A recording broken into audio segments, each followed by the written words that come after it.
All right, so you ready for this? We're taking a deep dive into, well, the whole book of Genesis. Yeah, the entire book of Genesis. It's kind of intimidating, right? I mean, it's basically the origin story. Oh, it definitely is. I mean, Genesis, it's the foundation for so much of what we think about, what we believe in. Creation, humanity, our relationship with God. Big stuff. But it's not like a simple story, right? It's full of symbols, and it can be interpreted in so many different ways. Okay, so yeah, no pressure then. But that's what's exciting about this deep dive, isn't it? We can kind Yeah. of peel back those layers, discover those little hidden gems that make Genesis so fascinating. Absolutely. It's like we're going on an archaeological dig. I love that. Okay, so let's start right at the beginning, creation. When I read Genesis 1, it's almost like reading poetry.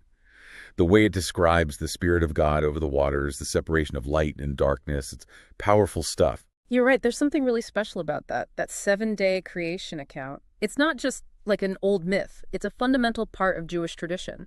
It's the basis for Shabbat, the Sabbath. Even God rested, right, on the seventh day, shows us how important it is to rest, reflect. Something I think we all need a bit more of these days. Yeah, for sure. You know what else I find interesting? How the text keeps emphasizing the abundance of vegetation. Yeah. It even says vegetation alongside specific plants and trees. Like, it's going out of its way to show us that God didn't just create a few plants, he created a whole world full of them. Exactly. It's all about abundance. And then you have the creation of humans made in the image of God. That's something that sets us apart from everything else in creation, gives us dignity, a purpose. You know, it's interesting. The sun, moon, stars, they're called great lights, but they're just made. God doesn't name them, doesn't bless them like he does with humans. Yeah, it's almost like it's deliberately avoiding any kind of like pagan sun or moon worship. All about God's power and authority. Right. Now, things get really interesting when we get to that line, let us make man in our image. That plural, us, it's puzzled scholars for centuries. One idea is that God's talking to his heavenly court. It's like we're peeking behind the scenes of the divine realm. Whoa, so even in creation, God's not alone. That's pretty mind-blowing. It is. It suggests that creation was a collaborative effort. But it also raises some big questions, doesn't it? What is this heavenly court? What does this tell us about how the ancient Israelites understood God? Wow, so much to think about already, and we're just in chapter 1. Okay, let's move on to the Garden of Eden. Talk about a story full of symbolism and mystery. You've got the serpent, Eve's desire for knowledge, and those consequences that still affect us today. The serpent's role, yeah, it's really intriguing. We get these hints again about the heavenly court, that maybe the serpent is some kind of fallen angel, a precursor to Satan. But the text doesn't explain everything. It's intentionally vague about the serpent's motives. Is it pure evil? Or is it like a twisted kind of desire to enlighten humanity? It's tough to say, right? And then there's this little detail I found in our source material about Eve taking her name from the Hebrew word for man. But those two words, they're not actually related linguistically. It shows how much depth there is in Genesis. Every single word, phrase, it's chosen for a reason, even if we don't immediately understand why. So what does all this mean for us today? Well, for one thing, it highlights that strong connection between Adam and Eve, even after they messed up. They're linked by language, their shared experiences, and those consequences that still impact us. And those consequences, yeah, they're huge. Pain in childbirth, struggles in relationships, the very nature of work, all these things, they're still playing out today in our society. The Garden of Eden, it's not just an old story. It's about the very foundations of human society and the struggles we face in our relationships with each other and with the world around us. Wow, okay. Deep stuff. Speaking of difficult relationships, let's talk about Cain and Abel. Sibling rivalry, jealousy, and then, murder. Yeah. And the author keeps repeating the word brother over and over. It's like we're supposed to really feel the weight of that broken relationship. You're right. That repetition, it's powerful. It's like a hammer blow, emphasizing the tragedy of it all. And then there's that question about the offerings, right? Why did God accept Abel's but not Cain's? Was it the type of offering? Or was it something deeper, something about their hearts, their intentions? It's a great question. The text doesn't give us a clear answer. It just says that God looked with favor on Abel and his offering. And that sparks so much debate. Some people say it was the type of offering, because Abel offered a lamb and Cain offered fruit. Others say maybe it was the quality. Maybe Abel offered his best and Cain didn't. Right. And then there's the Jewish tradition that emphasizes faith and sincerity. Maybe Abel was truly devoted while Cain was just going through the motions. Makes you think, right. What does real worship look like? Is it outward actions or what's going on inside us? And then, of course, you have Cain's response, am I my brother's keeper?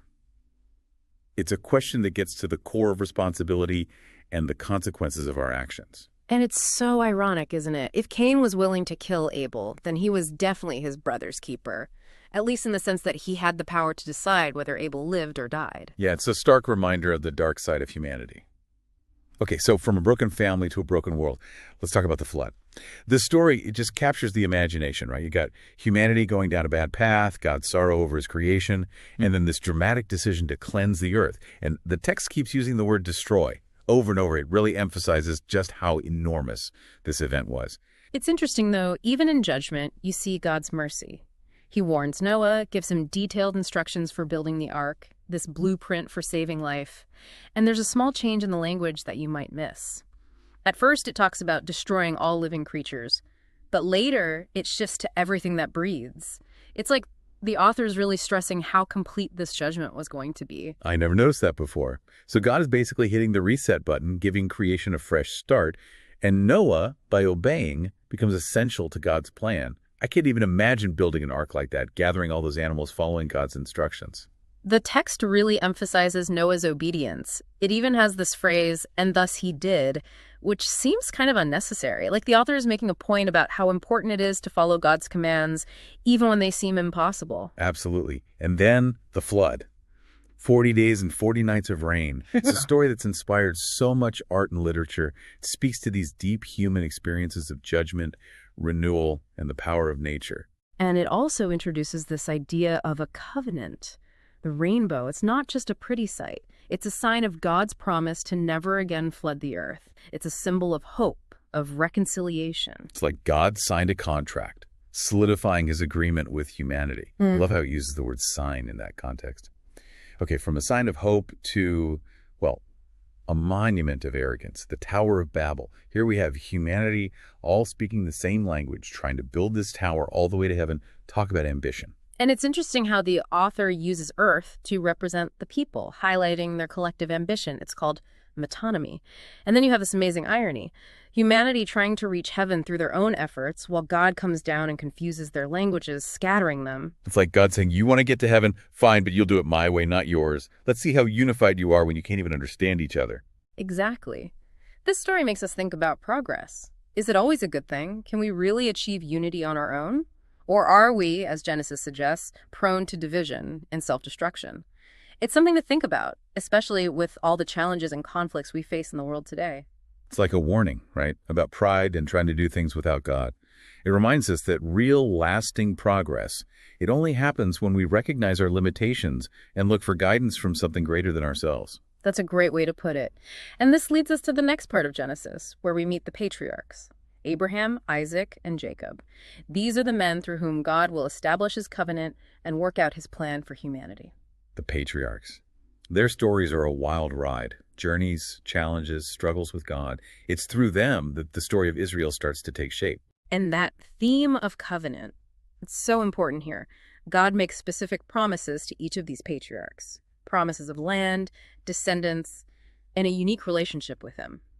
It's through these covenants that the story of Israel will unfold, a story that ultimately points towards something much bigger, a plan for all of humanity. So we're going from the cosmic scale of creation and the flood to these more personal stories about individuals and families. But even within these smaller stories, we see the same big themes: obedience, disobedience, the consequences of choices, and God's faithfulness. You got it. And one of the most powerful and maybe the most difficult to understand stories is Abraham's near sacrifice of Isaac. It makes us question things like faith, obedience, and the limits of sacrifice. It's a heavy story. The text really emphasizes the emotional weight of it all. It keeps reminding us that Isaac is Abraham's only son whom you love. It's as if the author wants us to really feel the gravity of what's happening. And then, just when you think it's going to end tragically, Abraham looks up and sees a ram caught in the thicket. God steps in at the last moment. Wow, talk about a twist. It's as if God is saying, stop, I'll provide. You don't have to do this. It's a powerful statement about God's mercy and his faithfulness. And it foreshadows something even greater that will happen centuries later. God's own sacrifice of his son, Jesus. A sacrifice that will fulfill the promises made to Abraham and offer hope and redemption for everyone. It's amazing how these early stories connect to so much of what comes later, both in the Bible and in Western thought. It really is. And speaking of families and all their complications, let's not forget Joseph and his brothers. Jealousy, betrayal, forgiveness, and in the end, redemption. It's all there. I love how the story starts small. With the brothers getting jealous of Joseph's dreams, you can see those seeds of resentment that will eventually grow into something really destructive. Joseph, he's a fascinating character. He interprets dreams, becomes powerful in Egypt, and then forgives his brothers, even after they sold him into slavery. What a story. It gives us hope, right? It shows us that even in the darkest times, there can be reconciliation, redemption, and it reminds us that God can work through difficult situations to achieve his purpose. It's a great reminder that there's often a bigger picture that we can't see. What looks like bad luck can actually be part of a greater plan leading to something good. It's about trusting the process, even when we don't understand what's going on. Yeah, it's like we're only seeing a small piece of the puzzle, but God sees the whole picture. He sees how it all fits together. Exactly. And as we continue exploring Genesis, we'll see how these themes of covenant, obedience, and consequences keep appearing. They're like threads woven through the whole story, leading to a grand finale. I can't wait to see how it all unfolds. Genesis is like a symphony, right? Building layers of meaning and complexity. And it's amazing how these ancient stories, they still have something to say to us today. The ideas of creation, of humanity's fall, and redemption. It's not just ancient history, it's part of what it means to be human. Totally. I mean, who hasn't felt the weight of making a bad decision? Or being betrayed? Or wanting something more out of life? Genesis, it gives us this incredible look into human nature, the good and the bad. And it also shows us something about God, this God who loves us even when we mess up. That's a great way to put it. You know, we've been focusing on the big picture, the overall narrative. But I think it's worth looking at some of the details, the literary and theological nuances that make Genesis so rich. Like, for example, how it describes the creation of humans in Genesis 1. We touched on it, but there's so much more there. Oh yeah, for sure. We all know the basics, right? God created humans in his image. Yeah. But what does that actually mean? What are the implications of that statement for how we understand God and how we understand ourselves? Big questions. And the text gives us some clues. Did you notice the way the author describes God's creation of vegetation? It's a special grammatical construction called a cognate accusative. Okay, I got to be honest, my Hebrew's a little rusty. Yeah. But I'm curious, what's so special about this grammar thing? Well, basically, the Hebrew word for vegetation is repeated alongside the verb to bring forth vegetation. This repetition, it creates this feeling of overwhelming abundance, emphasizing how generous God is in providing for his creation. Like it's saying, look at all this. God didn't hold back. That's interesting. So it's not just what God created, but the sheer amount of it. A little literary flourish that adds a whole other layer of meaning. Exactly. It's those little details that can reveal the most profound truths. And there are more examples throughout Genesis, like remember the description of the sea creatures, how they swarmed with swarms? The author uses a specific form of the verb, the pole form, which emphasizes intensity and abundance. Okay, I'm seeing a pattern here. The author of Genesis, he's not just telling a story, he's crafting something really special, using all sorts of literary technique to show us the wonder of creation. You got it. And this attention to detail, it's there when describing the creation of humans, too. Notice how the text uses the verb create for the first time when it talks about sea creatures and birds, but not for the sun, moon, or stars. You're right. Never thought about it that way. Why do you think the author does that? It's almost like reserving the verb create for living things, emphasizing how special they are. It's a subtle way of differentiating between the living and non-living world. So the language itself is pointing to the unique place humans have in creation. We're not just another thing in the universe. We're made in the image of God, given a special dignity and purpose. Exactly. And that purpose, as we see throughout Genesis, is to live in relationship with God, with each other, and with the world around us. Speaking of relationships, let's go back to Cain and Abel for a minute. That story, it really sticks with me. Why did God accept Abel's offering and not Cain's? What does that say about real worship? Those are questions that have puzzled people for a long time. And like we said before, the text doesn't give a clear reason why. It just says God looked with favor on Abel and his offering. Right. And that lack of clarity makes it so fascinating. We have to wrestle with the text, dig deeper. And that's led to a lot of different interpretations. Some people focus on what they offered, Abel's lamb versus Cain's fruit. Others say maybe Abel gave his best while Cain didn't. And then there's the interpretation that focuses on their inner attitude. Maybe Abel was truly devoted, while Cain was just going through the motions. Like the difference between singing a hymn with your heart and just, singing the words without really thinking about them. Yeah, that makes sense. But it's not explicitly stated in the text, is it? We're left to consider the possibilities. Exactly. But we do get some hints about Cain's attitude. Remember his response when God questions him, "Am I my brother's keeper?" That question shows us a heart that's closed off, refusing to take responsibility. It's such a contradiction, isn't it? If he was willing to kill Abel, he was definitely his brother's keeper. In a very twisted way, of course. It's a chilling reminder that our actions have consequences, and we're responsible for how we treat each other. And that theme of responsibility, it's important in the flood story, too. Right. God sees how wicked humanity has become and decides to send the flood. But even when he's judging the world, we see his mercy. Absolutely. He warns Noah, gives him those incredibly detailed instructions for the ark, that plan for saving life. It's interesting, the text doesn't say how God communicated with Noah. It just says God said to Noah. So was it like an audible voice? Yeah. Or a dream? Yeah. Or a vision? I don't know. And that mystery adds another layer to the story. It does. It shows us that God can communicate in ways we might not expect. We might not always hear him loud and clear, but he's still talking if we're listening. And the flood itself, it's described so vividly. 40 days and 40 nights of rain, the total destruction of life. It's a story that's captured our imaginations for centuries. That image of the ark, alone on a flooded earth, it's so powerful. It's an image that's stuck with us, for sure. And the flood, it introduces this crucial idea of a covenant. The rainbow, it's not just a pretty thing to look at. It's a sign, a guarantee of God's promise to never flood the world again. Like a divine reassurance, a symbol of hope after such incredible devastation. Exactly. And this idea of a covenant, it's not just a one-time thing. It's a recurring theme throughout Genesis, a thread connecting Noah to Abraham, Isaac, and Jacob and beyond. It's at the heart of God's relationship with humanity. Okay, so we've gone from the flood to this idea of covenant, this binding agreement between God and people. And now we're about to enter the world of the patriarchs, where those covenant promises will be tested and refined. That's right. Their stories are full of surprises, moments of faith, and moments of rebellion, all coming together to show us God's faithfulness and his commitment to his promises. Before we get to the patriarchs, though, can we talk more about covenants? You said it's a recurring theme. What are the key elements we see in these stories? Good question. Covenants in the Bible, they're more than just agreements or contracts. They're about relationships. They have promises, obligations, and blessings. And they often have symbolic actions or signs. Think about the rainbow after the flood, a physical reminder of God's promise. So it's not just about legal stuff. It's about how God relates to humanity. Exactly. And as we get into the stories of the patriarchs, we'll see how these covenant promises are woven into their lives, shaping their destinies and the future of their descendants. All right, I'm ready for some patriarch drama. Let's start with Abraham.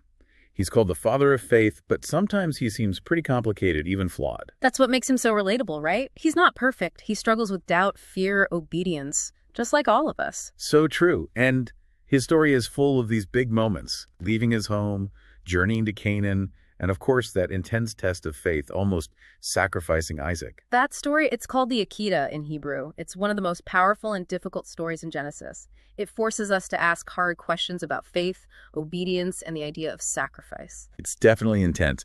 The text emphasizes how difficult this is for Abraham. He keeps saying Isaac is his only son whom you love.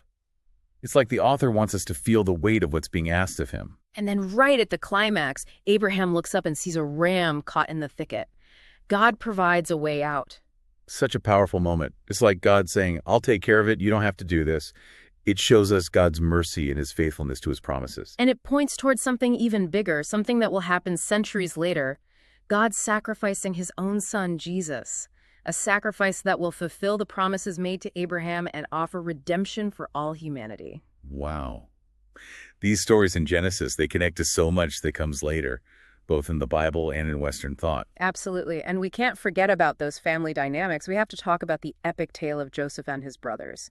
Jealousy, betrayal, forgiveness, and finally, redemption. I love how it starts with those little details, the brothers' envy of Joseph's dreams. You see that resentment building, growing into something destructive. Joseph, he's such an interesting character. He can interpret dreams, he rises to power in Egypt, and ultimately, he forgives his brothers, the ones who sold him into slavery. It's a story that takes you on such an emotional ride. It gives us hope. showing us that even in the darkest times, there's always a chance for reconciliation, for redemption. And it reminds us that God can use even the toughest situations for good. What's amazing about Joseph's story is that it shows us there's often a bigger plan at work, even when things seem hopeless. What we see as bad luck can actually be part of something good, something unexpected. It's a reminder to trust, even when we don't understand what's happening. Yeah, that's a good point. We only see a small piece of the story, but God sees the whole thing. He sees how it all fits together. Exactly. And as we continue our deep dive into Genesis, we'll see how these themes of covenant, obedience, and the consequences of our choices keep coming back. They're woven throughout the whole narrative, leading to a powerful conclusion. I can't wait to see where it all goes. Man, what a journey. Feels like we've traveled through time exploring these ancient stories that have had such a huge impact on Western culture and how we think about the world. From the beginning of creation to those really personal family stories, Genesis is packed with insights into human nature, God, and our place in everything. It's amazing, right, how these stories from thousands of years ago can still speak to us today. They deal with these huge questions we still grapple with: good and evil, faith and doubt, love and betrayal, hope and despair, all of it. Yeah, absolutely. It's like Genesis is holding up a mirror to us, to humanity, showing us both our good side and our not so good side. So as we wrap up our deep dive, what are some of the main things we've learned? What are those nuggets of wisdom we can take away from Genesis? Well, one thing that really stands out to me is how important relationships are in Genesis. From the very start, we see that God made humans for connection. Connection with him and with each other. It's like relationships are built into who we are. That's true. Yeah. And we see all the different ways those relationships play out, right? We see the joy of connection in the Garden of Eden, but also how things can go wrong. We see the hurt of betrayal in the stories of Cain and Abel and Joseph and his brothers. But we also see the power of forgiveness and coming back together. And that's a really important message for today, don't you think?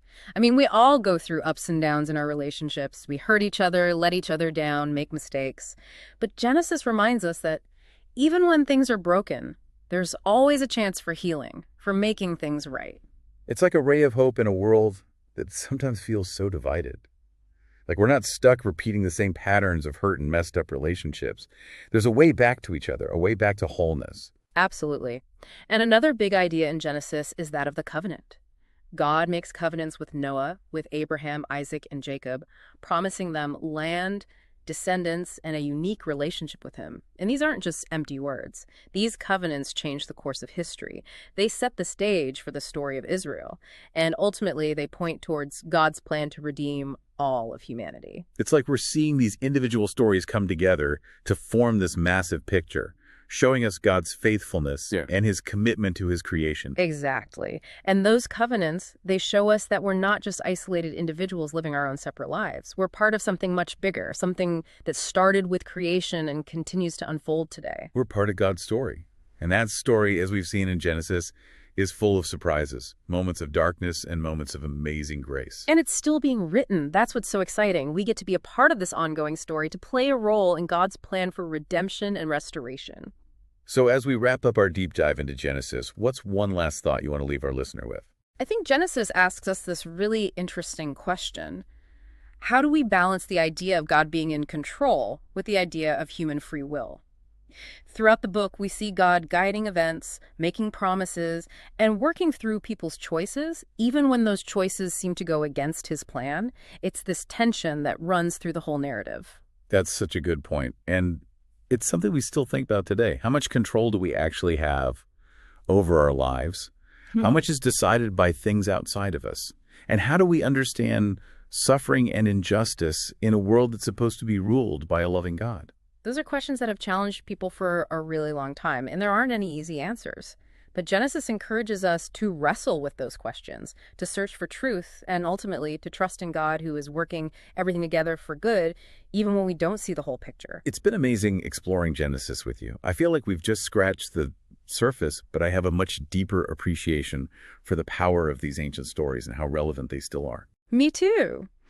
I hope our listener is inspired to keep digging into Genesis on their own, to find all the treasures we didn't have time to uncover in our deep dive. Definitely. There's always something new to learn, something to think about, and something to be amazed by. Thanks for joining us.